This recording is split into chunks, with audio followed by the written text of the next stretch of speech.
allegiance to the flag of the United States of America and to the republic for which it stands, one nation, under God, indivisible, with liberty and justice for all.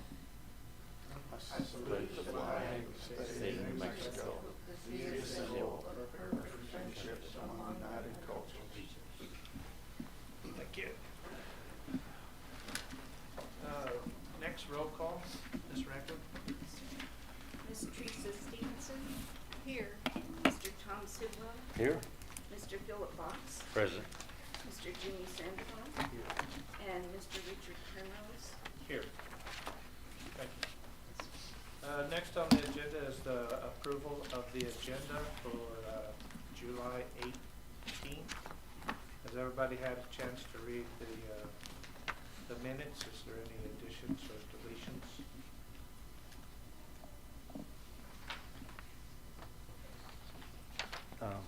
Where are we now? We're Approval. I'm sorry. I skipped approval of the agenda. okay. I make a motion that we approve the agenda. Sorry. Second. Thank you. Got a motion and a second to approve the agenda for tonight's meeting. Aye. Roll call. Roll Ms. call. Stevenson. Get it. Ms. Stevenson. Yes. Mr. Sidwell. Yes. Mr. Box. Yes. Mr. Sandoval. And Mr. Primrose. Yes. And the agenda was approved as Thank you. presented. Guess we're all trying to hurry this up. Were there any comments from No, the sir. public to submit? Not at this time. Okay, thank you. Now it's approval of the minutes for our July 18th meeting. Has everybody had a chance to read the minutes? I move we approve the minutes as presented. My second. Got a motion and a second to approve the minutes for July 18th. Roll call, please. Mr. Sidwell. Yes. Mr. Box. Yes. Mr. Sandoval. Yes. Mr. Primrose. Yes. And Ms. Stevenson. Yes. And the minutes stand approved as read. Thank you. Under the chairman's report, I'd like to report about the golf tournament, the first Mesalands Stampede golf tournament that we had 28th, 29th, and 30th. It was a big success. We had 30 teams, which is we were hoping to have a few more, but this was the first time we'd had this tournament, so I thought 30 was great. And I think we're going to net around the foundation about $6,200. So appreciate everybody for participating and all of the sponsors, the city of Tucumcari, and then we had whole sponsors for the individual businesses. And so I want to thank everybody that sponsored it, and I thank Marty Garcia for all of the work that he did. He worked real hard and had his committee and the Charlie Marcial, the pro, and everything went real well for the first time. Hopefully we can continue that and do it again. That's all I have for my report. The next report would be for Dr. Moss. Yeah, you all have my report. I'll go over a few things, and if you guys got any questions, please just let me know. I'll defer the letter from Senator Munoz to correspondence. We'll talk about that letter and the response that I have so far on that, and then if you guys want to add anything to that, and I'll certainly send the final copy to let you all look at before I send it off. The state auditor was here last week. At least at that point, that was supposed to be the last time she'd actually be here on campus. So hopefully we see the finish of the 22 audit here fairly soon. I know Blanca and her team have been well, not just them, but also a lot of others, Ms. Grapp with the foundation, they've been working very hard to try to supply everything that the auditor is asking for, as much as what we can find. So if we can get that done, get started on the special audit and the 23 audit, I'm ready to get all that stuff done. Mentioned that the Foundry, Mr. Galindo's worked on a couple grants, and Mr. Kaiser, Mr. McVeigh may have more to add on those later. Working on money for Foundry work, around $128,000 through Senator Heinrich's office. Also still working on that child care grant that was around $500,000. You know, we still have to work on some logistics, but that's still out there. I went to LFC meeting this morning in Las Vegas. The agenda item was on financial aid, and they talked about some things like dual credit. It seemed to be recognized that dual credit is not funded like regular students on campus, and I don't know, there weren't any solutions found, but at least they're discussing it, because higher ed institutions for us, you know, our numbers are going to look a lot less this year for dual credit, because we were teaching classes outside of our region, and one, to cut costs, and two, to focus that on students maybe in our area or that would potentially come here. We really try to pull back to our region. So that may drop about a third, because you don't get the same funding for those dual students. But that is something that hopefully the legislature will look at. They also talked about the Opportunity Scholarship. There was several comments about, you know, we're funding that at higher levels than ever, and New Mexico's tuition raises at a higher rate. You know, for us, I don't think we've raised our tuition. I know we didn't this year, or maybe last year either. But that's something that at least the legislator's looking at, because they're funding something, and if schools are just keep increasing their tuition, it's going to increase their costs, and I think there's some pushback on that. I mentioned Mr. McVeigh and I went, or actually Mr. McVeigh did most of the presentation for the lodger's tax in the city council, and they approved the three billboards for the Dinosaur Museum, so we're excited to get that get put up. I'm going to be gone Thursday to PNM, Penitentiary of New Mexico in Santa Fe. Don't get that confused with the power company. Mr. Kaiser, Mr. Benavidez, and I will be visiting. We'll take turns on 3 different sites. HLC's doing that multi-location visit, and so they're doing that next week, and this week, Thursday. I'll be up there with the HLC representative for that.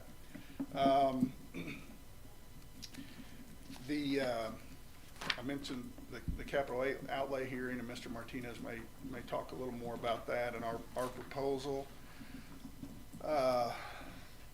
You know, I just want to say I think Convocation Week went, you know, fairly smooth. What I think we wanted to see was to get people in and out, get what we needed to be done, and then let people get to work on you know, whether it's instructors or registration or whatever they had to do, give them as much time.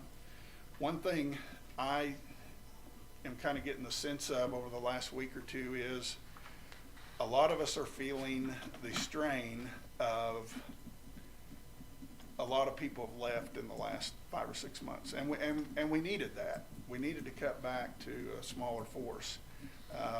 But I think some of us are seeing a little bit of the strain, because we still have to get everything done. And so I want to say thank you to, you know, the staff and faculty that have jumped in. You know, not without naming anyone, because I'd forget people, but everyone is doing everything they can to keep to get our semester started, to keep it going, and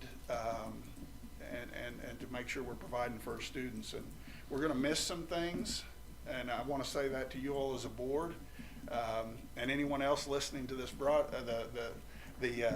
meeting.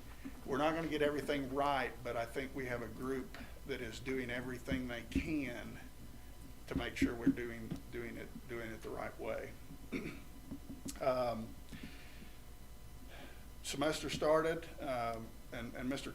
McVeigh will probably have more on enrollment. Like I said, our dual will drop, but there's some intention behind that, cost cutting and focus. Corrections will probably drop due to maybe, more specifically, students that should continue classes. We'll lose a lot that didn't do as well in the fall and spring semester. But we are seeing a little bit of increase in our own campus, and considering everything the colleges went through the last 5 or 6 months, any positive numbers is better. So we still, you'll see on our website posted that we're still have some positions open. We're still looking for an HR person. Still will be I don't know if it's already posted or not, Director of Instruction, Facilities. Yes. Okay, those are posted. They're on the list. Facilities and Maintenance, and then Director of IT are all posted now, so we'll get through that process as quickly as we can. One thing Mr. Primrose had mentioned today, we met for a little bit. I don't think you all have been getting a list of expenses necessarily individual, and that's something that I'll visit with Blanca about and see where that's at, and make sure that we're getting those to you. Our budget is still out there. It's still, HED, I think, is behind as well as far as going through those budgets and submitting them to the next step, which is DFA or whoever. And so, we submitted a budget, but, some of that's based on prior year numbers that we know are not accurate. And so, like I've said over and over, we're gonna have to make some changes to the budget as we go through the year. And so really all we can do right now is look at every expense that we spend, every dollar, and just make sure that we're being as conservative with everything as possible.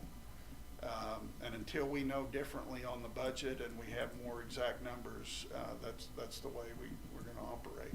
So, but I'll be sure and get with Blanca and see if it may just be something we've missed the last month, but we'll make sure we're getting those. We don't have the budget in Genzabar yet. I know she was working on trying to get that put in. And so, basically the department heads have to kind of know what their budget numbers are and keep track of their expenses on their own versus what the budget is, because we don't have, my understanding right now, a way to print out a sheet to show, here's your budget, here's your expenses, here's what you have left. But that's a point we're gonna get to, so. Any questions? Anybody have any questions for Dr. Moss? Well, I appreciate it. I'm really looking forward to the budget sheets. Okay. Thank you very much. I appreciate all the hard work you do. Okay, next on the agenda is Mr. Kaiser, Academic Affairs. How are you doing? Doing good. Good. Hope you guys are doing well. Mr. Chairman, members of the board, you have my report for academic affairs. And just to cover some of the highlights here, we have 156 courses offered for the fall. So that's a really wonderful number. Across those, to highlight some of our now, if I don't highlight all courses, I'm going to probably get in trouble, but I'm going to highlight some very specific programs. Of course, our nursing program has 2 cohorts now in rotation. Next semester, we'll have 3, and then at the 4th rotation, we'll get to see a cohort of nurses actually complete and enter the workforce. So that'll be a real exciting day for Mesalands and for Shannon, who's been a real supporter, and you know, she's the director of the nursing program. So that's really wonderful there.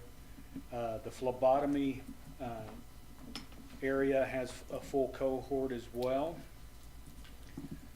WIN students, I do not have the specific number, but I can tell you there's a lot of them, and they're moving around and moving stuff and working with hydraulics and climbing. So they're active right now.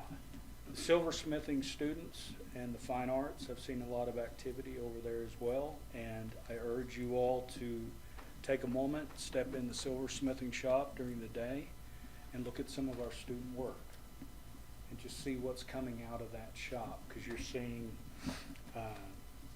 true Navajo silversmith brackets, jewelry, bracelets. I'm seeing, I think the bit and spur class, they're actually working on a bit right now.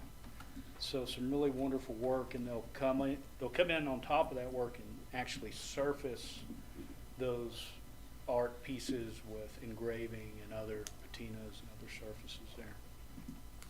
So just a little bit to highlight the courses. I do want to take a moment to thank our students for choosing us. So I'll wave at our students over the web there. I want to thank our faculty and staff for all the hard work they've been doing. And of course, the Academic Affairs Division is currently preparing for the multi-location visit with HLC, our accreditor. And Dr. Denise Hackett is helming this operation. So as Dr. Mosh mentioned, we're going out to 3 correction sites. I'll be visiting Springer site on Tuesday and meeting students and hopefully gathering a better understanding on how we can serve that population and deliver our quality content back and forth. So that's my goal when I go out to visit those students. And if possible, goals to develop post-correctional workforce entry courses that might lead to potentially welding or other courses depending on the site, because they have different restriction levels at those learning institutions. So we have the HLC visit, some great news to celebrate. Mr. Galindo's been working on a $128,000 grant to improve the foundry. So it was approved. So now we will break down and look at the logistics of installing how to make this a more carbon friendly foundry, and that could include heat reduction hoods, more efficient furnaces, so there's a lot of opportunity there. Of course, we do have the Cyan grant that Mr. Galindo worked on as well for our Indigenous Artist Grant, and we actually have our artist, Gene Ross, our faculty member of Silversmith, and Nate Glasby will be traveling to Evergreen State Community College to present on behalf of Mesalands. So that's up and coming. Is that in Washington? It's in Washington. Yeah, okay. Washington. We're also resolving scheduling issues for the spring, so that's where we're thinking about spring 24 summer course offerings and fall 24 offerings as well. Any questions? Any questions for Mr. Kaiser? When you go to school, you're going to talk about education and stuff like that? Education, vocational programs. Again, it's part of that is understanding their restriction level. Some facilities actually allow their students to do carpentry, welding, and we've had talks about wind energy certificates and certain workforce certificates as well. He's just going to my hometown, Taylor Springs. Really? Okay. There's a farmhouse on the right side, then there's another one on the left side. This is city limits where the houses are. Any good places to eat? They used to be there in Springville, yeah. Okay. Esther's? The one on this side where the motel's at? Well, on the east end of town, Yeah. or excuse me, north end of town, Okay. is a good place. Okay. Not that that's what I think about when I go. That's a big- Just in case. This is just FYI. Just FYI. You Just wanna gotta check be out the pre- community while Be you're there. prepared, you know. On the dual enrollment, you said you pulled out of some areas, so what schools were dropped out or what areas? Texaco, Moriarty. Dexter, Moriarty. Moriarty. Moriarty too? The problem with, and it's not that we necessarily intentionally did it, but, you know, we're offering classes there, so we're paying an instructor for those classes, but we're not getting the state Right. money for that. Yeah. And, you know, are those typically students that are gonna come to Mesalands? The number's very small. And so, what we're trying to focus on, and we have around 100, I think, 99 or 100 dual students, is right, you know, Logan, San Home, Tucumcari, Clayton, Des Moines, Roy, Mosquero, House. Those are the ones, and Santa Rosa, I think we have a few as well. But those are the ones we're trying to, except for wind, which would be more spread out. So the way we understand it from it's a geographic area of responsibility. So different schools have different territories, so to speak. But our vocational schools that are or our vocational programs that are unique, we can kind of push. Well, I don't know that we can push them, but they can enroll from other areas. I'll say Right. that. I don't want to You say can push. encourage, yeah. We can encourage. So I think too, in this reset that's happening, I think we're going to see more schools local, Logan, Tucumcari High, of course, Santa Rosa, that form very specific certificates for their student or regional needs. And that's, in a sense, that's what we're already seeing coming out of Logan, which it's a education certificate. We've been in talks with other schools where we might have a welding certificate or some sort of bridge for vocational opportunities. So I think that's something that will develop in the next year or so. Cause, Thank you. we talked to Texaco Right. about dual enrollment. That's when I was talking to them, see what was wrong, how come they couldn't move forward, and they told me the problem that they were having. And, I had that on my speech to tell them in Washington what was wrong with the rural areas here. Mm. And the most problem that they had in the rural areas is money and technology. And as far as I know, they haven't even moved that I know of. Right. But I haven't gone to them schools since I talked to them the last time about dual enrollment and what was wrong with the school and what they needed. Moriarty, we talked to Moriarty. We also went to Santa Rosa and Vaughn. That was when Donna Garcia was in charge of dual enrollment. Mm-hmm. And at one time, I think the formula funding was different for dual. I Right. think, you know, it was, which, you know, the purpose is to serve the students. That's our main purpose. But, you know, now you have to focus on the areas that you can have the biggest impact on. And, you know, right now for us, everything is what can we afford to do? What is financially responsible for the college? And And some of those programs that we were offering, was a benefit to the students, yes, but, you know, those are programs we had to look at backing away from. And again, it wasn't necessarily intentional. Some of them chose to do something different, and so hopefully, you know, that'll change somewhere down the road where they'll make that a little more easier for us to do. We didn't lose Clayton, did we? Clayton, no, we're still working with them. Yeah. Clayton, Des Moines, Roy, Mosquero, yeah. And then, you know, our wind energy like Mr. Kaiser said, our wind energy reaches out further.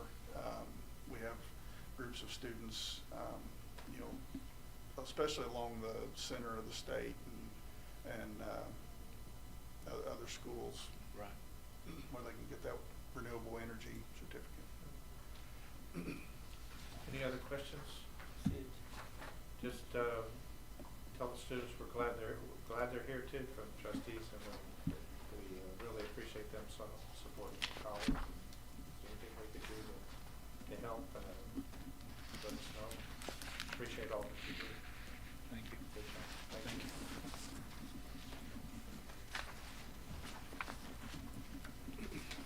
Next is Student Affairs, Mr. McVeigh. Yes, sir.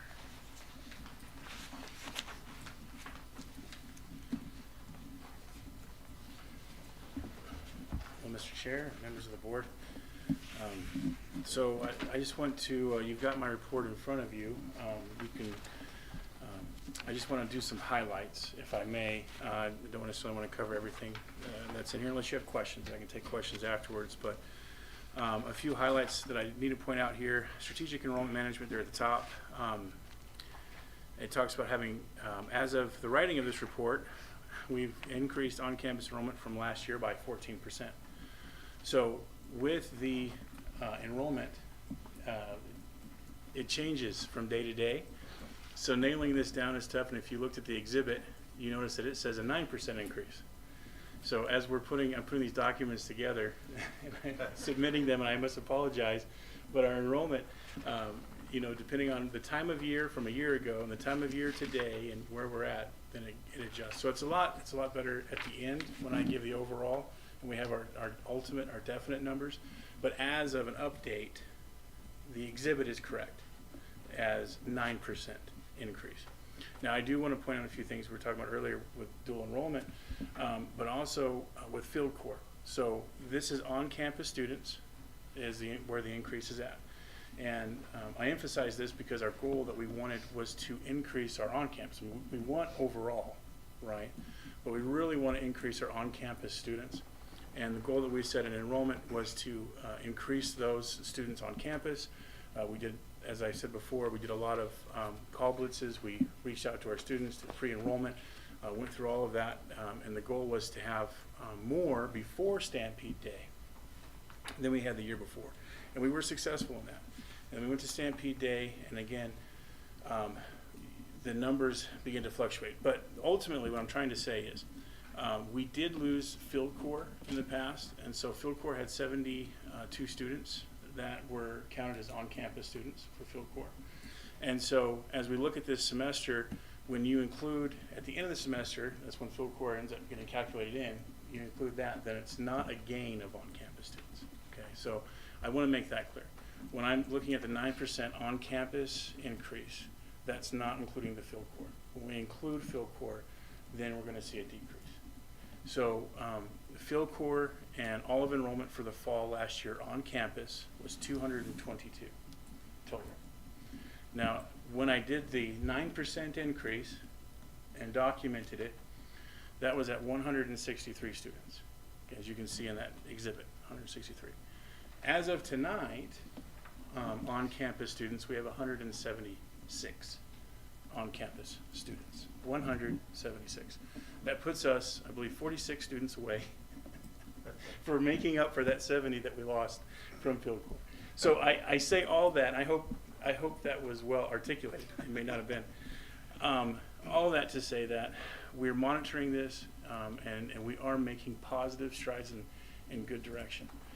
We are taking into account other things that have changed. Again, finances, resources, using these things responsibly, and we're working towards moving forward and gaining ground, and I think we are gaining ground overall. So I think that's a positive thing. So I just want to highlight that. A few other things that I'd like to highlight, and then y'all can ask me questions. Recruitment. We're coming into our college fair season, so Mr. Galindo is going to be on the road quite a bit at all of our college fairs at high schools across the state. Also, Mr. Galindo has been working on different grants, and so you can look through the list there at all these different grants that we've been working towards. And I do want to highlight the $128,000 for the decarbonization of high-temperature industrial foundry processes. So in the foundry, we were awarded that so that we were able to be successful in the decarbonization of the high-temperature industrial foundry processes. So that's exciting to be able to have that available to utilize. And again, there are different ones here that Mr. Glindo's been working with. Been very happy that we have had several grants awarded, which is also positive over the last few months. Marketing, we have a lot of things going on there. Again, I just want to thank the town of Tucumcari, of course, as the community, and Lodgers Tax for granting us with the money for those billboards so we could work together to help increase attendance in our town and to increase tourism here as well. You can see, again, listing in the marketing that we have several things that we've been taking advantage of. And I also want to highlight at the end there, there is a publication coming out. It's a book about the history of wind. It's called Wind at Our Backs, and it's about wind energy, wind turbines, and we will be featured there as education in New Mexico as the authority in wind energy for the state of New Mexico in that book. So we're really excited about that opportunity as well, and that we work with different organizations such as Pattern Energy, GE, and others like that. They'll be highlighting those things. And of course, Mr. Andy Swap was interviewed in Heat Map, which is a publication on renewable energy, and he was a part of that for, of course, wind energy. So we're excited about that for Mr. Swap as well. And student life, we've completed Stampede Day, orientation. We have free movie nights for the students. We have activities that are coming up that we're planning. We're trying to make it as involved and building community for our students that are on campus as exciting as possible. And again, opportunities for clubs, organizations that they can participate in as well. So we're excited about this semester, but those are some things that we've been working on and are looking forward to moving forward. I'll take any questions if you have any. Any questions? I had a question on the child care grant. Is that a state or federal or a private?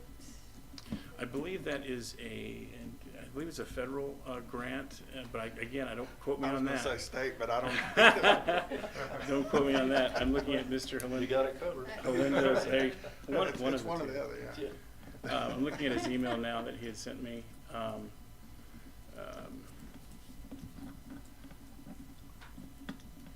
It's from the New Mexico Early Childhood Education and Care Department, so forgive me, it's state, and it's for New Mexico, and it's to take care of New Mexico's children. So what a great opportunity. Absolutely, yeah, the state. So they're providing that $500,000 grant for an opportunity for taking care of our children. And so we'd like to do whatever we can to help out with that, be a part of that. I know Mr. Galindo's having some conversations with like Head Start.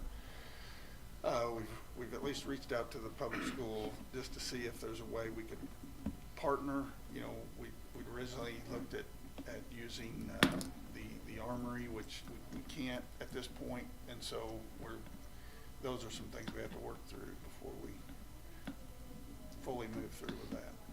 What's wrong with the armory?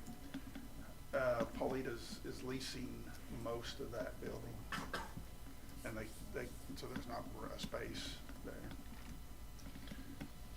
But there are opportunities for child development in the town of Tucumcari that we might be able to partner Yeah. with, and we could Yeah. utilize those funds to help them and Tucumcari and ourselves as well to help out with early childhood development and programs. I talked to the city manager last week, I guess it was. And I told her that I wanted to meet with him and the commissioners. She said it would be all right. That would be Then I also went to talk to Vicky Vicky Gutierrez, but she hasn't returned my call yet, so I'm gonna go check on her tomorrow. Which I know I'm gonna have resistance with the board they have, With what they have, I'm sorry? with the board. that Oh, they their have. board? And I'm gonna tell them, I said, I don't want nobody talking behind my back when we talk to them. And say if we were there, I would've said this, would've said that, but that's why I want them there, so they Be can answer our direct. questions Yeah. and talk to the board. Yes, sir. Because I'm pretty sure the board's got a lot of questions to ask them. I know I have. Okay, any other questions for? Yeah, Josh, you mentioned a couple of articles there on heat map and wind at our backs. Would it be possible when those come out, we can get a copy of that? Oh, yes, sir. I think it'd be interesting to Absolutely. find out I will do that that. information. Thank you. I apologize I didn't bring it tonight. Should have had an exhibits. I will do that. I apologize. Thank you. You guys didn't have any trouble getting money from the largest tax?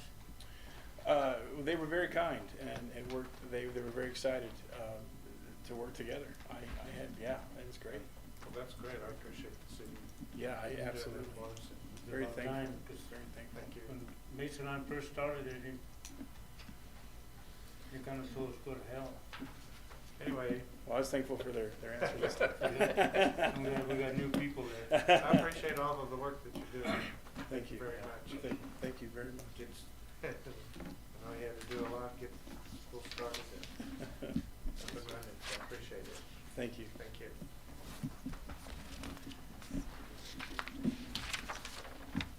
All right. Next is Administrative Affairs. Ms. Blanca, she's, She could not make it again tonight, and apologize for that, but it was unavoidable. Again, you're stuck with me trying to answer some of the questions. I'll do the best I can. You know, I would say probably the last 2 or 3 weeks, they've mainly been inundated with requests from the Office of the State Auditor, and tried to do everything they could to provide information there. But, you know, other than that, if you guys have questions, I'll tell you I don't know and get back to you. Is the ginger wire program, are they getting that where it's more useful to them and so forth? Or So we're struggling with it, or where's the? Okay, Where yeah, we at no, on that? that's a good question. So, I think I'd already told you all that Larry Wickham is now kind of the project manager on that, and so he's at least overseeing the implementation, and then making sure everybody gets the training so that when he steps away, we can move on. So, at first, a lot of the meetings were like discovery meetings where they ask questions, you know, what are you using now? How are you using this piece, and what are you not using? And we're still doing a little of that, but also, you know, I know they've had conversations where, like, I think enrollment and some of the forms and stuff and processes, they're learning some benefit, but we still haven't really got, we're not to the point where, you know, you can see a huge difference in our use of Genzabar. But, you know, a month or so ago, I think we started pushing a little more for more training. The problem is with the start of school, getting ready for the start of school, and then the start of school, and now this week and next week will be heavy with getting corrections going. It's finding time where the people that need to be at those trainings can meet, and so I'd say that'll pick up again. Like we didn't have any trainings this week. I think we have a couple maybe scheduled for next week, and so it's moving as fast as we can push it, but we don't want to push too fast, or we'll be like last time where nobody really knew what they were doing, or they weren't able to train other people in the positions. So what Larry does is, at least what he was doing is, you know, he's tries to include anybody that could remotely have any input into, like, if they're talking about purchasing, and then if they get in that meeting and realize this has nothing to do with me, you know, and their time needs to be spent doing something else, but he's trying to include everybody attached to those. So that's about as specific as I can get.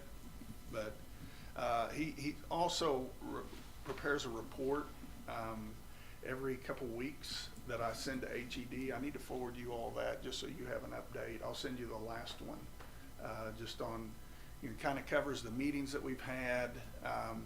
He's also having a weekly meeting with the module managers. So each area, like enrollment or purchasing or business off, those aren't the exact names, but we've got like 7 or 8 different, and each of those has a module manager that is supposed to be, that will be the expert in that area. And so he has a weekly meeting with those people just to kind of talk about what they've learned through the week, what issues they're having. We've had, 2 or 3 of those meetings so far, I think, over the last few weeks. And so I think that's going to be beneficial as far as getting everybody trained on it. But I'll send you the last update he sent me. Right, once we get Genzabar going and implemented, it's going to really help the staff, I think, in financial and student records Yeah. and everything else. But That's the goal. It's hard to implement new software and still keep everything day to day. Well, and it'd take you 2 years to implement, that's, Yeah, I think we're trying to push that a little faster, and I know HED wants to see it quicker, and I think a lot of the things like our business office, maybe like enrollment or whatever, that may happen sooner than, it's not gonna take necessarily 2 years to get all that done. But and we're also talking about maybe moving our payroll back to Genzabar by January 1st. Were any of you guys in that meeting, Mark? Okay. But the idea I think we got from Larry and Aaron and maybe even the business office is it's best to start that at the beginning of a year so you don't have different systems, with your payroll taxes and all those other things. And so tentatively, we kind of may be aiming for this January 1st to change our payroll back. So at least we can have everything in one. ADP has not been, at first it kind of questions why we were having so many problems with it, but it seems like we're still having trouble. And so maybe if we put that all in one system, it'll be a little easier to manage. That's all. All right, if there's not any other questions about the report, the first action item is the approval of the quarterly financial action report for the 4th quarter of FY23. You have that in front of you, and then the explanation for any of the guesses that we have. Hopefully after this quarter, according to the report, we should be caught up with all expenses, all outstanding balances to the vendors have been paid. So hopefully the first quarter of this year will clear that up. And I had a question on the cash flow report there. January and February of 2024, it looked like tuition and fees was a whole lot higher than any other time during the year. Is there a particular reason they would be? I would thought it would be more spread out between the semesters or something. I think I left mine on my desk. What are you talking about? These two here, Okay. see how much higher they are than any of the others. So, And I was kind of wondering what hits January and February instead of being a little more spread out. so I know you would have your spring, would Field Corps, would that have been money that we would have counted in tuition and fees? That came in later in the year. Did it come later in the semester, or was it that right on time in the semester, was it January, February when it came? But also, in the beginning of the semester is usually when all of the, everything comes in as far as money goes, financial aid and processing payments and things. Yeah, I don't, See, I I was expecting to be a little more divided Right. for the semester, you know, spring semester, fall semester, and summer Yeah. in there. And then also, corrections, I know there was some delay in billing, which might have had an effect on the tuition and fees. But I'll check and see if I can get the business office probably has a more specific answer than that. Well, I'm sure they have a good answer, I just, it looks a little strange laying out Yeah. here to me, and, you know, I haven't, worked with this stuff that much. Yeah, I'll get a better answer for that. Okay. Any other questions? Not, I'll entertain a motion to approve the fourth quarter financials for FY '23. So moved. Second. So we have a motion and a second. A roll call, please. Mr. Box? Yes. Mr. Sandoval? Yes. Mr. Primrose? Yes. Ms. Stevenson? Yes. And Mr. Sitler? Yes. And the motion carried to approve the quarterly financial actions. All right, next is approval of the July financial report, Exhibit 1. Any questions? I think I left it on my desk.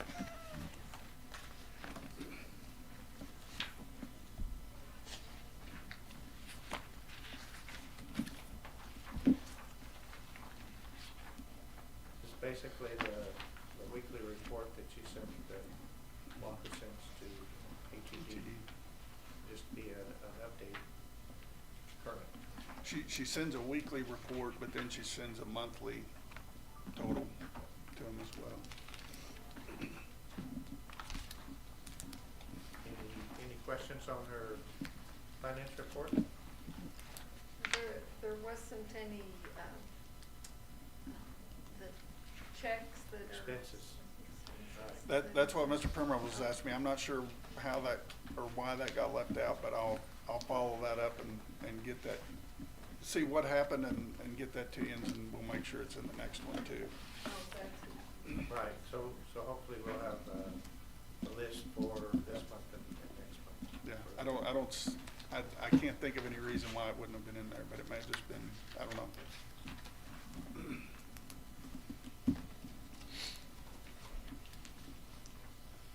All right, is there, entertain a motion to approve the financial report? I'll make a motion to approve the financial report. Second. Got a motion and a second. Roll call, please. Mr. Sandoval?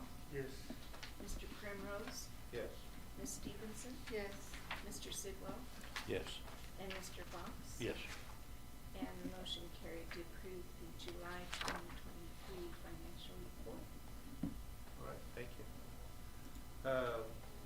Next on the agenda would be Mr. Martinez, Executive Director of Operations and Procurement. Good evening, Mr. Chair, members of the board. Start off with touching base on some of the topics that Dr. Moss had brought up previously with the capital project. So on July 26th, Dr. Moss and I traveled to Eastern New Mexico University. That was the location for our region in which we had to present our summer capital project. And in doing so, the project this year is something we had discussed in a prior meeting. It was strictly based on infrastructure needs for Building A, this building here, as well as the Dinosaur Museum. Unfortunately, it was brought to my attention at the time that based on how much of the Dinosaur Museum is actually utilized for instruction, only 25% of that building qualifies for the capital project. The 75% would actually have to be a match from our own internal funds here at the college. So that's something to consider.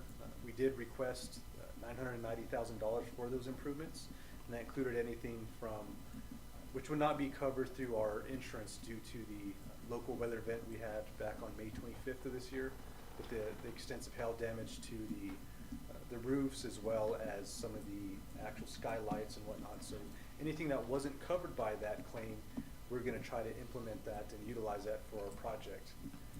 With that, we have an old portion of the roof that needed to be replaced over the library, the windows in the library, some flooring, exterior work to some stucco to keep the moisture out.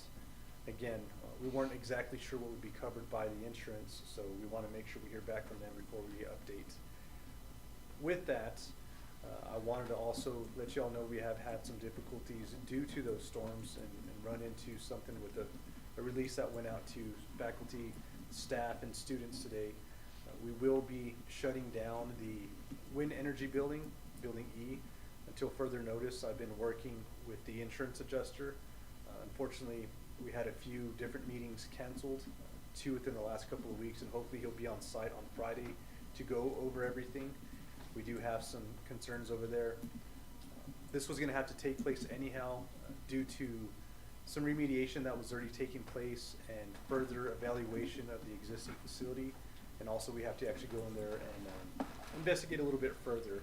In doing so, there were some delays with the insurance adjuster working with the contractor that had already been on site. So some of the remediation had already taken place.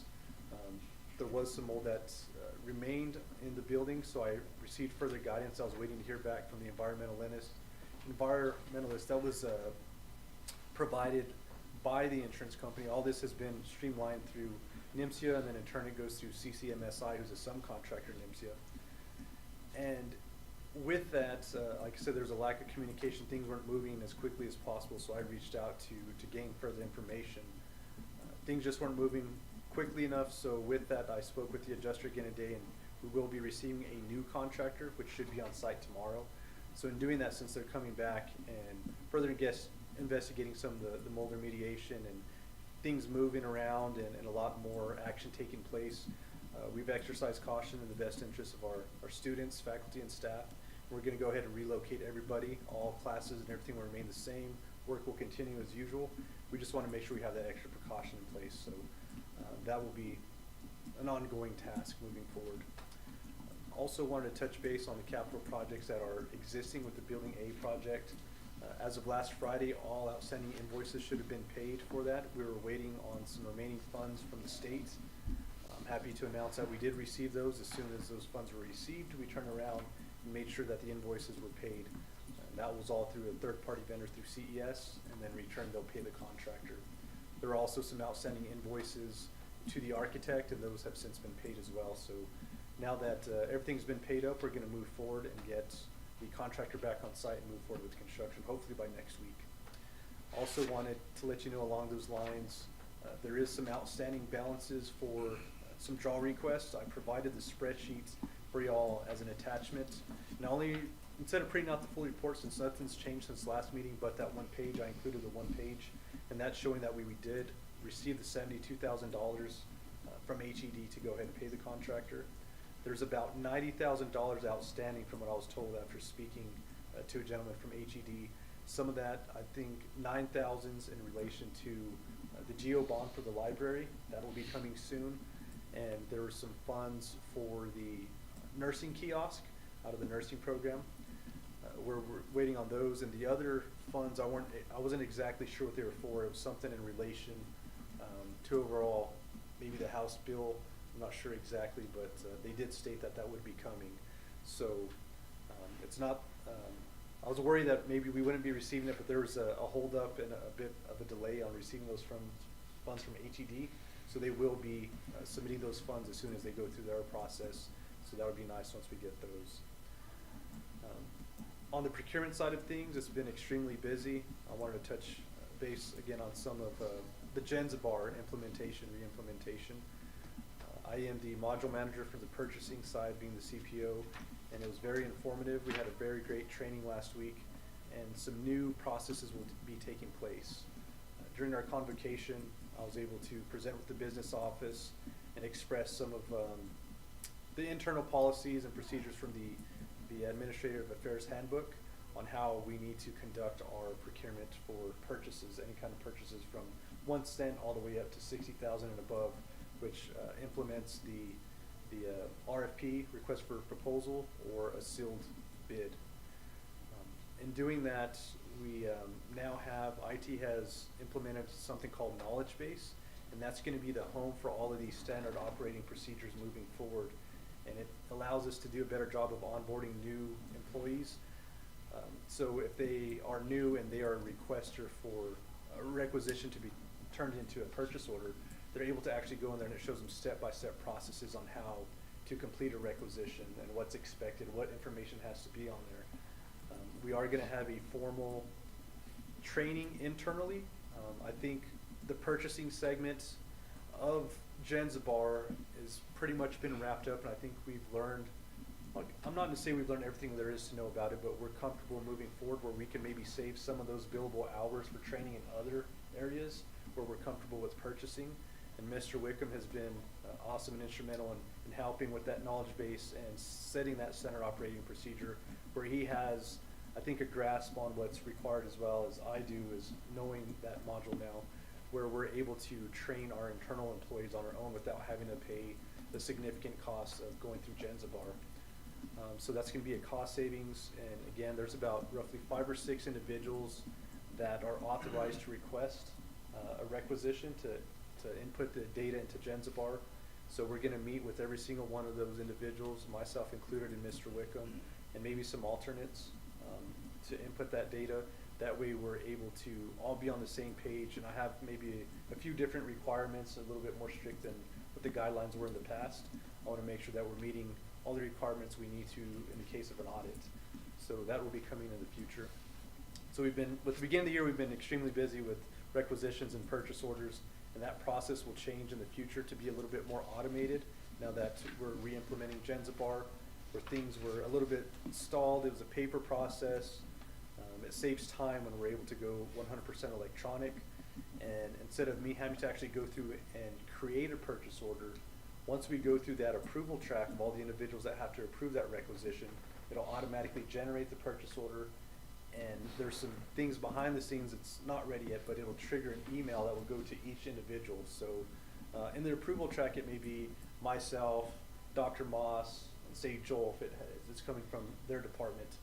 And once one individual's approved it, an email will automatically kick to the next person in that approval track and let them know it's your turn, you have this requisition pending, your approval, and so on. And once it's gone through that entire track, the PO will be created, and an email will then be submitted to all those individuals as well as the requester for that purchase order.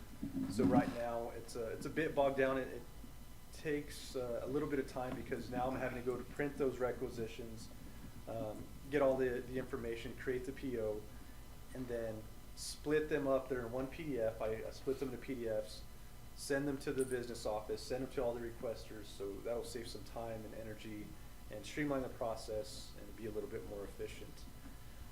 So with that, that's all I really have on procurement. On the maintenance and custodial side of things going on in campus, I wanted to thank all the staff for what they've done to prepare for the semester. It's been very busy. A lot of things to get situated, get classrooms ready for the students on the campus and faculty, so I appreciate them for that. Wanted to thank the IT staff as well. They've been instrumental in getting things ready. As usual at the beginning of the semester, it's really, really busy. Work tickets are through the roof. We are a bit short-handed on staff, so please be patient with us as we work through these work orders to get things accomplished. Things do tend to bottleneck at the beginning of the semester. In regards to the fitness center, at the last meeting I had talked about the opportunity of potentially going 24/7. We are still waiting on parts, the automated striker for the exterior doors to work towards that, and then we have to schedule the contractor to actually install that and get closer to opening 24/7. Security cameras have been installed to have more coverage of the area to make sure that we're protected and everybody else that's utilizing the fitness center is protected. Wanted to discuss utility bills. So as I've been more involved in the procurement process and seen the supporting documentation for these requisitions, which eventually become purchase orders, I've noticed some things with my experience previously where we can maybe save some costs on the utilities, specifically with the city of Tucumcari. I know that the president's house has been vacant for quite some time, and there's something that's known as an exemption. So right now, our minimum bill, we're paying roughly mid-70s for that. If we sign that waiver for exemption, as long as we don't exceed a certain amount, certain gallons of usage, which is minimal to keep things clean, make sure things don't freeze up in the winter, we're able to reduce that to roughly around $30 a month, which is a little bit of savings, but it all adds up over the course of multiple months. So little things like that, I'm trying to analyze to see where we could save things on the utilities. So that's something that I reviewed as well throughout the previous month. And there's probably more. There's plenty to go on and on. The last thing I'd like to say is I'd like to thank the Farm Credit of New Mexico for choosing Mesalands. We hosted them for one of their conferences at the end of July. Things went well, and we received a lot of compliments on our IT staff, on the cleanliness of the facility. So I'd like to thank them and invite them to come back. And with that, I'd like to bring before the board in a future meeting to reevaluate our fees on what we charge for renting out facilities and rooms. It's outdated. I believe it dates back to maybe 2012 or 2013. With inflation, costs have gone up significantly. So I want to make sure we're moving along with that and being competitive, but at the same time, making a profit for the college. It's an extra source of revenue that we could turn back and help out the budgets. And with that, I'd stand for any questions or comments that you may have on the report or for facilities or IT. Mr. Martinez, just listen, it seems like we're having trouble getting the insurance to respond in a timely manner to me. And I take it this goes back to our storms on May the 25th? Yes, sir, that is correct. Pretty well. What's going to happen? We have another major thunderstorm here, and these repairs have not been done. I know insurance companies don't take a kind look at you not getting the repairs done timely to prevent future damage, and it seems to me like they're just not working with you as fast as they should, or something. It's just different than any of the insurance claims settlements that I'm used to dealing with. And I agree, it's been a very slow process. I've been disappointed. Today was the first time throughout this whole process that I actually received the report from the initial site visit. It's been a difficult process. I've been in contact with the adjuster multiple times. Our interim facilities director has done the same. Like I said, we were canceled on, at least myself, I was canceled twice. We were supposed to meet last Thursday. That was unsuccessful. We were trying to meet today before the board meeting. I relayed the urgency on, I have my duty to make sure that we get these facilities repaired, but also reporting to the board, to the college president, to let you all know what's going on. And it gets old saying, well, we're working on it. So finally, today we had a good conversation, and at least when it comes to remediating some of the things, he's going to have a new company on site tomorrow.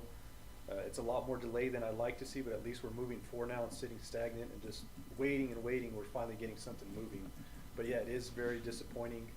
Again, there's so many different contractors, subcontractors involved with this process. It was new to me where typically the college or the entity would go out and procure their own services and handle things in a timely manner. With this, everything's going through CCMSI, and as they're doing things, they've already delegated and procured things and authorized construction to take place. So for example, they did start remediation with one contractor. As far as the houses, the president's house and the rodeo coach's house, those do have new roofs on them to date. But to me, the big concern is the stuff on campus that, like you said, if we receive more moisture, we have to fix the roofs first. If not, we're going to continue to get moisture inside of the buildings and have water damage, have the potential for mold. Those are things that are concerns and issues that I agree with, and we're doing the best we can. Again, we're moving forward. I've talked to the adjuster, and he's promised me to hopefully be on site on Friday. I hope that comes through so he can see things for himself. Again, a lot of these things have been handled through third parties or contractors that have come and done the assessment for them. And now I just want to have that on-site visit with the individual. That way we can move forward and get this fixed. I'm just concerned about the possibility of having future damages and then them deny them because the repairs wasn't made. I agree. Yes, sir. I share that concern. So Yes. stay after them, is all I can say. The insurance people don't climb to the roof to see what the hell's wrong. They got a camera with a stick on it. They just take pictures. Yes, sir, with technology, they have drones, I've seen a little bit of everything so far, Yeah, I'm I happy to told- see some progress and get some construction started. It's like I told him, I said, I got a ladder. You can look over there, see what the hell's wrong with my roof. He's never leaked before till that storm came. Yes, sir. And he was out there with a camera, with his telephone rather, taking pictures. I said, that ain't gonna do a damn thing, you have to go out there and look. Yeah. And they don't wanna do just half the roof. Well, especially since we're having to move staff and students someplace else. Yes, sir. Critical that we get that started, and hopefully they'll see that. Any other questions for Mr. Martinez? What about the wind turbine, how's it doing? So it's still operational. Classes have gone on as usual. There's, as stated in the previous meeting, it's getting old up in age, and it's pretty much met its life expectancy. Thankfully for the staff that we have and the students, since they're constantly going up and down and fixing things, it's actually lasting a lot longer than probably a wind turbine would out in the field. But again, Mr. Galindo's working on a grant, and we're working with Andy from the Wind Energy and some other people throughout the state in an effort to try to find funding to completely repower that. And that would be the best ideal situation at this time. But as we speak, it's still operational. It is aging though, and things have failed on it, but they replace them and continue to keep it going as long as we can. Oh, it's been there a long time, I was just wondering if they were gonna rebuild the whole thing. That's been the talk, is to completely re-energize it, but we're waiting. We're hoping that we could lean on the state to help provide some funding to do that. State or federal. Yeah. State or federal. Yeah. It's only Well, right and to that say- technology has moved so fast, and providing the education for these new systems, just that alone says it needs to be updated. It's not running as long as you can like they would out in the field. Because we're trying to provide training for students, and if our equipment is outdated for them, we're not doing them a service there. So And that's just one, keep on. that's one thing that we've also discussed too. There may be some instances where it sounds a little off or something's not up to speed on it. And instead of just going up and fixing it right away, we may let it sit for a day. That way, we're using that as a teaching tool to let the students know this is how you troubleshoot it. This is how you're able to repair this. That way they get some hands-on experience.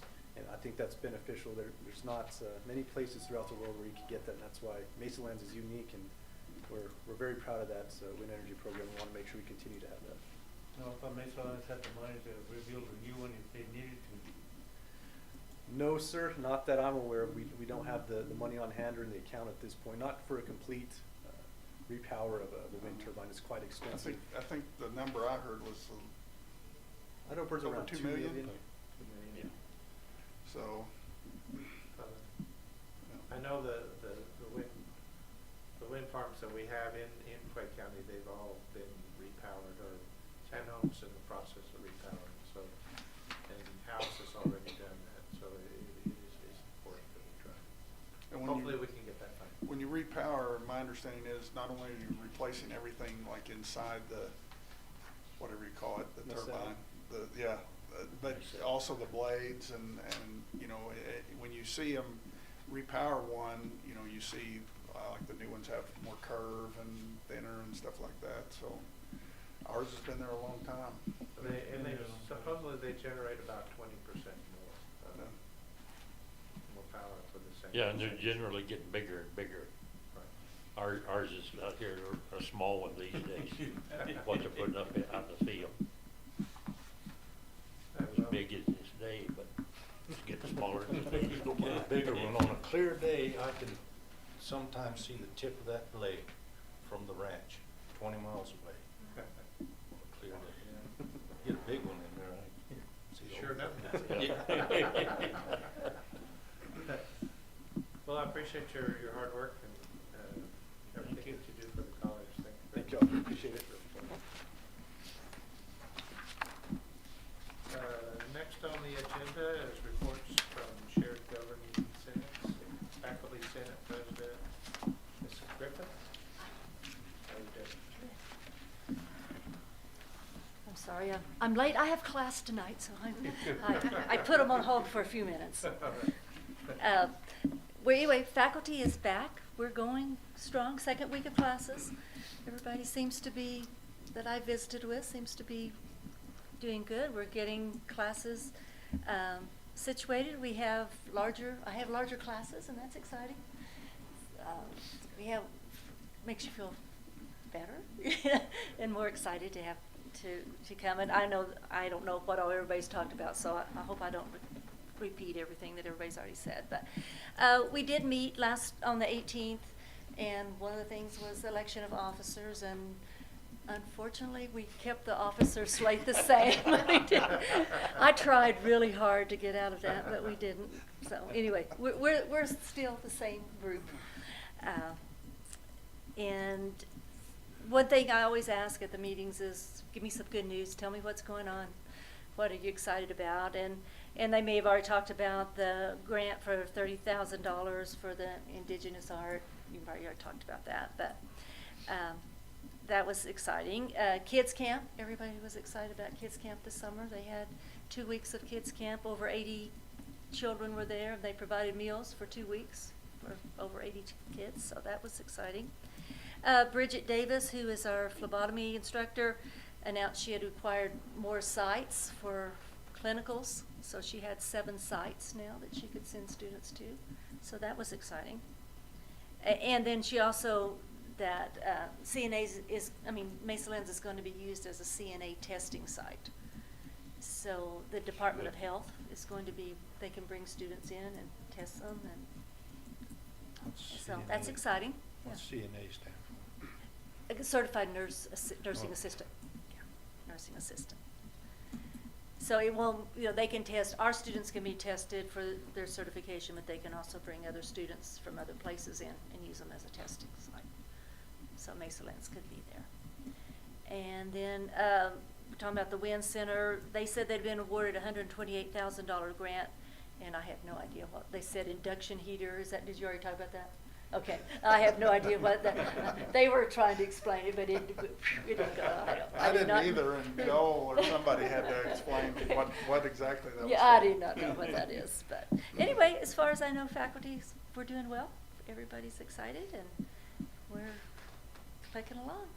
Is the faculty feeling more comfortable with things now that we're progressing and feel like we're progressing in the right direction? I think so. And so Yeah. forth? Ms. I Griffith? feel like they are. Okay. I mean, I do. I think everybody seems to be, and I haven't heard any grumblings or Well, that's anything very else, good. so That's that's good news. positive. Right. Anything else? Any other questions? Okay. Appreciate it. Thank Tell the faculty we appreciate all of their you. hard Okay, work. I will, thank you. Don't work too hard in your class then. I'll go back. Okay, next on the agenda is Staff Senate President, Mr. Garcia. Good evening, everybody. How you doing? Good, how are you guys? So I'm here tonight as the new president of our staff senate, and just to give you guys a little overview of what, we had a meeting on August 8th for staff senate, and we elected new officers, much like faculty did, except we changed all of our officers. So everybody that was in their roles is no longer there. I was elected the new staff senate president. Mr. Matt Benavides was elected the vice president, and Miss Rachel White was elected the secretary. So we're going to be our new officers for the next 2 years. We'll have a 2-year term. So I'll be coming in every month and reporting to you guys on anything that we discuss in the staff senate. But that's basically all we talked about in our meeting. We were going to wait to have another meeting once the semester kicked off. So we'll be meeting in the next week or two to discuss, the new semester, any concerns, any questions that anybody has. So we'll meet then, and then I'll report to president as well as you guys on that. So looking forward to being the president and serving the staff for the next couple of years. Congratulations. Oh, thank you. So is there any questions for me at this time? Questions for Mr. I'd ask the same question. Is the staff feeling more confident in the way the college is progressing here? Yeah, I and believe so. pulling out of our Yeah, I believe so. I think situation? it's the everybody's concerns have pretty much gone down as compared to where they were like 6 months ago, and I think everybody feels Good to hear. confident with the direction we're going, and we're excited to have students back on campus. It's been very busy the last few weeks, and we're excited about that, and just having a lot more students back on campus. I've been asleep for several days. When did the college start? Monday? Last Monday, the 14th. On the 14th? Yeah, so this is our Oh. second week now. I thought it started this Monday. No, so, yeah, we've been really busy. You notice parking lot's full all day. Nice to see out there, so. Yeah, that's good. Mr. Glad to Grace? see some students. I'm sorry, I forgot to express in my report, but I understand you have quite an ESL, or Spanish as a second language. Yes, for our adult education program in the Educational Services Center, we started our ESL classes this semester. It's English as a second language. We had our first class last Tuesday night, and we had 24 people show up to do that. So. And we've probably had another 7 or 8 that showed up since then. So we're looking at a good 30 people that have come in, and we're excited about that. It's just been kind of overwhelming because we have to get them in paperwork and an assessment. So we've been working on that, but I think there's a big interest in the community in ESL. So Who is the instructor? Simon Chavez he's an instructor for the college, but he's taught ESL before, and he's doing ESL for us this semester. So we're looking forward to getting that service going again. We used to do it, and then when COVID hit, we have not done it since then. So it's been over 3 years now. But it seems like there's a big interest in it, and we're happy to provide that to the community free of charge. So. That's great. Yep. Thank you, that's good. Thank you. Mm-hmm. Any other questions? Thanks for all your work. Yep, Appreciate no it. problem. Thank you guys. Nice meeting you. Yes, sir. We'll see you next meeting. All right, next on the agenda is go into executive session. I'll entertain a motion to I move we go into executive session. I'll second. got a motion and a second. Roll call, please. Mr. Sandoval, Yes. Mr. Primrose, Yes. Ms. Stevenson. I've done that several times. Ms. Stevenson. Mr. Sidwell, Yes. Mr. Box. Yes. And motion carried to go into executive session.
entertain a motion to reconvene from executive session. So moved. Second. Got a motion and a second. Roll call, please. Mr. Primrose, Yes. Ms. Stevenson. Yes. Mr. Sidwell, Yes. Mr. Box, Yes. Mr. Sandoval, Yes. and the motion carried to reconvene. All right. There's no action from executive session. We'll go in, there's no new business. Next is correspondence, a letter from Senator Dorfman Yost. So, I'm not gonna read, the entirety of Senator Munoz' letter, but I would mention a couple points. You know, he was writing to address, you know, the situation here at Mesalands, and I think the gist of the letter was that he was encouraging us to explore partnerships with four-year institutions. He does list Eastern New Mexico University and New Mexico State. You know, one of the questions asked was, have we been having those conversations? And as you all know, we haven't. What we've been focused on, and really what we're doing now, we would do whether we were going to continue as an independent college or go under a four-year. We have to get our financials in order, and we have to you know, keep providing an education for our students and working to serve our community. And so in looking at what Senator Munoz is asking, I started a letter, and I'll kind of read it, what I've got so far, and if you guys want to add anything, you know, that you think would be relevant, you know, this is the time to let me know. So I said, Senator Munoz, thank you for your recent letter. We, as the interim president and board of trustees for Mesalands Community College, agree that additional and strengthened partnerships need to exist between Mesalands Community College and other higher education institutions in New Mexico. Over the past few months, we have looked at changing our focus toward this end. And then I mentioned recently, on July 27th, 2023, we entered into an MOU articulation agreement with Northern New Mexico College. And I was going to put a little more on that, but I can't remember all the details, although it was focused on our students that are taking an associates in like business, in the business direction, so that they could go on to Northern New Mexico to finish their four-year degree. On September 22nd of 2022, we entered into an MOU agreement with Eastern New Mexico University Ruidoso with an exchange of wind and cybersecurity. Then I talked about other options we are looking to explore, teacher programs, extending partnerships in our renewable energy program, and I hadn't finished that sentence out very well yet. And then I also referred to some of Secretary Rodriguez's statements. Currently we are undergoing an economic impact study through Lightcast, and if you remember, that came about, we're a part of NIMIC, New Mexico Independent Community Colleges, and Lightcast made a proposal to that group to do an economic impact study of all junior colleges in New Mexico. What's our economic impact in the communities we serve? And we also had the option of having an individual study for each college. It was just an additional fee, and HED, we visited with them about that, and they agreed that would be beneficial to their study of us. So we're doing that, and we've already sent the data in to them for that. And then HED is still going through the RFP process to, let's see, what did I say? We're going through that, and then we're also waiting on the Higher Education Department to finish the RFP process for additional assessment for the best path forward for Mesalands Community College. And so my understanding is that, this is what that legislation in HB2 was written for. They allocated $2 million to Mesalands, and then the $250,000 for the study to see what the best path forward for Mesalands would be. And that is what they're still working on getting done. So yes, this letter I think differs a little bit from the one, that probably was sent to New Mexico State and Eastern, because I think those letters also mention about, would they consider taking us under as a branch?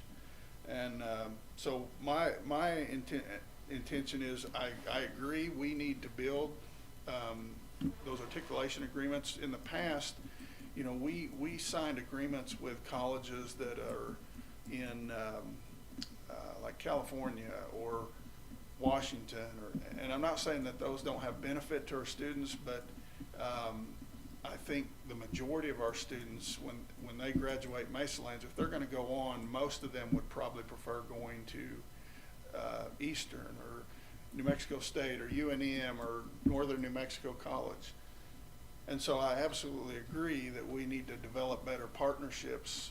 I asked the question, I don't know, it was a month or two ago, do we have any other agreements with colleges in New Mexico? And nobody really knew. And we might have them, but obviously nobody really knows where those are at or what those are for. And so, we have that teacher prep degree where they take maybe a couple introductory education classes, but those are things that we need to develop. And so when I read the letter, that's the impression I get. Whether, I'm sure that based on those other two letters that the idea is that we would go under another college, but I think also we have to wait for HED to my understanding is they will make a decision, a recommendation, and then legislation would have to follow, and the governor would have to sign off on it for a change to even happen.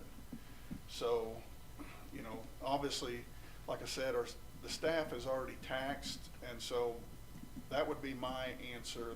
That's all I've got written as a response of a letter so far, but kind of open it up.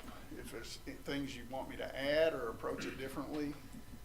Well, I personally agree, the legislature has appropriated funding so that they could do this study and get feedback on the college's condition and governance.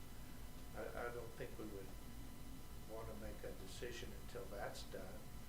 And I think that we need to wait until our audits are current. So if we wait till our audits are current, we get this study, then we could do a better assessment of which direction we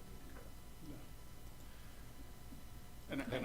I agree with you. I think it's premature to start having discussions about partnering with these other four-year institutions until we know what recommendations that this is going to come from the study and what our audits show once we get them cleaned up.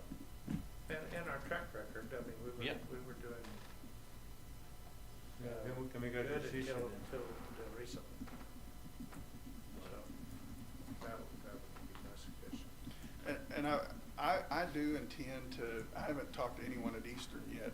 I did have a conversation with, I think he's the interim president, Gooch at New Mexico State, and just, there's a lot of information that if they were looking to answer that letter that they would need, and what I told them is, at this point, I can't pull my staff away from what they're doing right now to gather that, or the information's already public, like enrollment and some of those things. And so what I'll probably do is at some point reach out to Eastern just to have the conversation about, here's where we're at. We're still working to get things in order, and we're working with HED to do the best we can to get our stuff in order.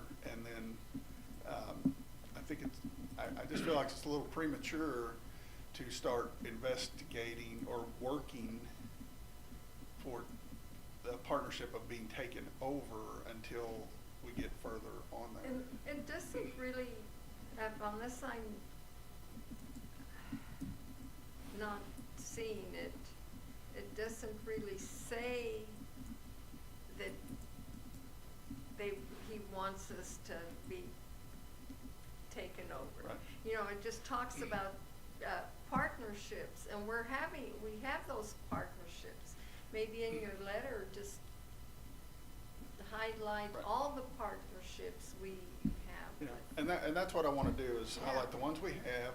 And also, yes, I think we need to develop some more agreements, you know, make sure that our students have a clear pathway. If they're wanting to go if they want to go 2 years for rodeo here and then go on to New Mexico State, do we have articulation agreements and things lined up so that it's smooth?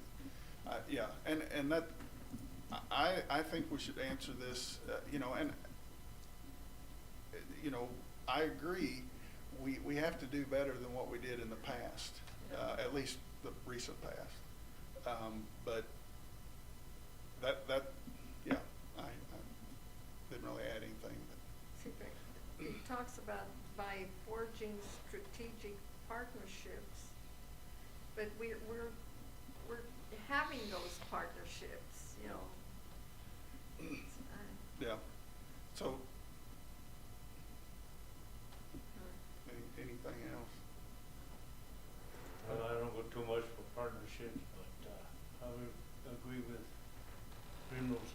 Once we get everything settled, then we'll think about it, but that's my part, I don't want no partnership with nobody.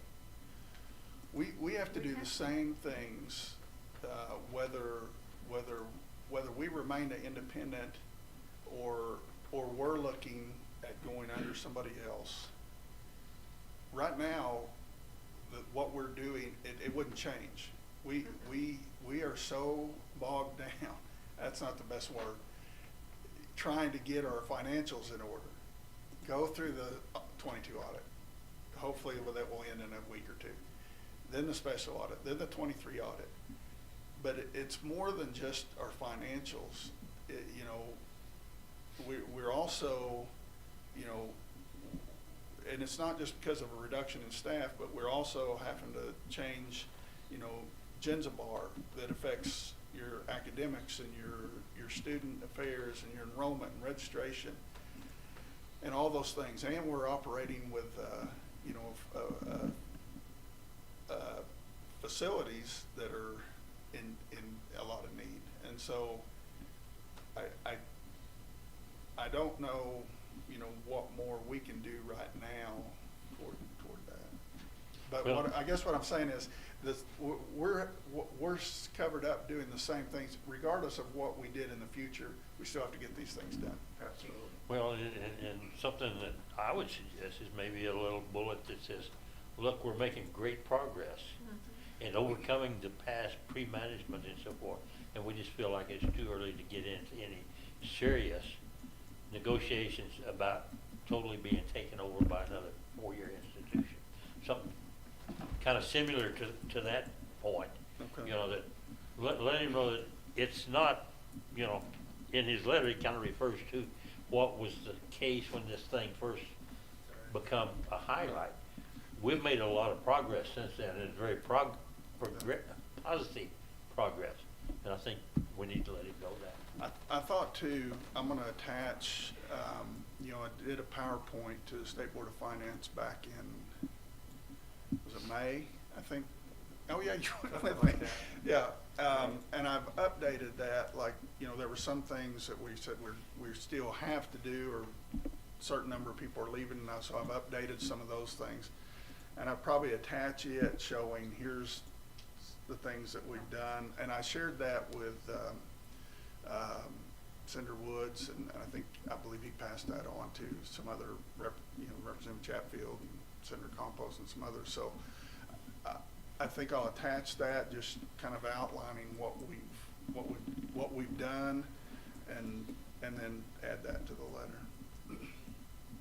That'd be great, I think. So I would say, you know, this is Tuesday. I've got, I needed to respond by Monday. So if you think of anything else, you know, and then I'll get that sent back. I definitely want to reply and talk about what we have done already, and then what we're working toward in the future. update your draft. Huh? If you update that draft letter, just Send send it. it to us Okay. also. And then we'll get it sent out. All right, any other questions or discussion? Yeah, I just got a question. Also on KOB TV, about this doctor, I forgot what the name was, and the lady that they run the schools in Albuquerque, and what she talked about.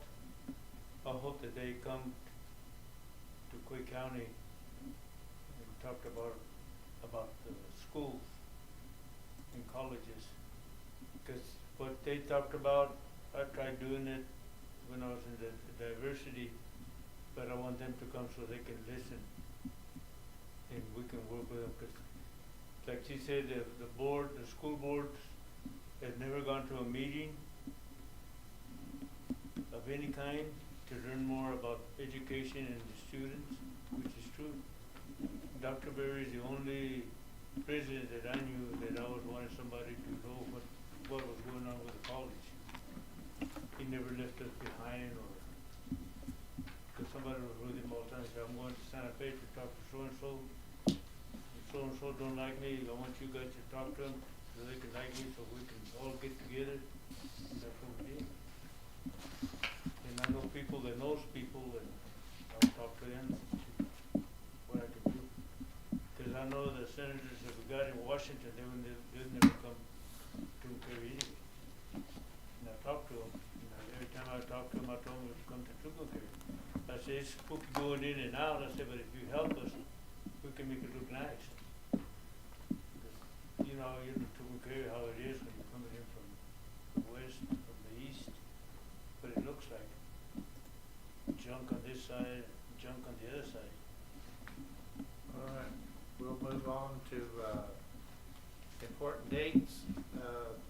College is going to be closed on Labor Day, September the 4th. And HLC site visit will be September 12th and 13th. I want to thank Dr. Hackett for getting all of that done. She's worked real hard to do that. Our calendar and our annual reports, so the packet. Announcements, September 12th, we're having a special meeting. Is that right? Yes. And September that, what? RPS. so our RPS, T. RPSC, so those, I can never get those letters right. So my understanding is, so that's money that, a school can like apply for or submit a request for, especially to like, for program enhancement or growth, or if you have a new program. And so, two of the things we were looking at was one for nursing to keep expanding that, and also considered the idea of maybe submitting for a truck for our CDL program. But we're behind, but we're trying to get that put together, but that does have to be board approved before we submit it to HED. So it's a grant application that we will have to Yeah, get approved on September 12th. and it's due by the 15th, so we'd like to call you back in for that. Okay, so we have the lunch meeting on the 12th also, right? And then that night, Oh, yeah, right, it's the same day. yeah, we'll have with the Or- HLC. Would there be a, could we even have that during the day? Would there be a problem with that? If you all are already here, We could, like have a meeting Have it after right lunch or after something? lunch. the meeting is. It's just an idea, I mean, Right. It's It'd be nice to 12:30 to just 2, do the whole meeting 12:30 is. to 2, if we could. If that we would could be meet nice. after 2, We we'll had have it at, say, 2:30? Have you already sent the? No. no, No, I think as long as we advertise it ahead of time. So at 2:30. Yeah, we'll have our working lunch till 2 on the. Okay. So if if we set our meeting, our special meeting at 2:30, 2:30 Or then do, it would, here in the boardroom. or do you have something else that you have to do, be with them? I don't know, I didn't bring the Because that- schedule. I don't think so. I don't think I've so. No. got it here. No, I meet with the HOC rep, or the lead, before they start everything, and then it's, They have a break from 2 to 2:30. And then from 2:30 to 3:30, it says a meeting to be announced, so. yeah, I don't think I'd have to be involved. That's our meeting. But So- yeah, if you guys don't mind that, That'd be That great. way they won't have to come Well, it back. saves me about 50 miles driving. Yeah. You like that? I like that. All right. Okay, So we'll do that at, At 2:30 at instead. 2:30. Okay. All right. Make sure it's posted. All right, Yeah. appreciate it. And then our normal meeting will be September the 19th at 5:30. All right, At 2:30, what day is it? The 12th, 12. Tuesday the 12th. At, what time did you say? 2:30. 2:30. And the lunch is And the lunch is 11:30? 12:30. 12:30 to 2. 2. That's right, okay. That'd be great. Okay, I'll entertain a motion to adjourn. I shall move. Second. Motion and second, roll call, please. Mr. Sewell? Yes. Mr. Fox? Yes.